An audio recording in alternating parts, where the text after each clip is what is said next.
सीटें रिमूवेबल हैं और फोल्डेबल हैं, यानी फोल्ड भी हो जाती हैं और रिमूवेबल भी हैं। ऊपर से ये सीटें उतर भी जाती हैं। पीछे पायदान की सहूलत भी इसके साथ अवेलेबल है। नीचे से डबल शाह लगे हुए हैं, 8 कमानियों के पट्टे लगे हुए हैं, ठीक है। विंग्स जिसे कहते हैं कमानियों के, 7 कमानियों के विंग्स और डबल शाह लगे हुए हैं। 150 सीसी की तरह 3 इंच का फ्रेम लगा हुआ है। सारी कंपनियां 2 का लगाती हैं, लेकिन ये 3 इंच का लगाती हैं। उसके अलावा जी इसे बैटरी कार वाली लगी होती है, लेकिन हमने ये कंपनी में भेजी है।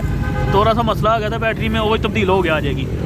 10 के टायर लगे हुए हैं और डिस्क ब्रेक लगी हुई है। 10 के टायर हैं, तीनों एक जैसे, और स्टपनी साथ होती है।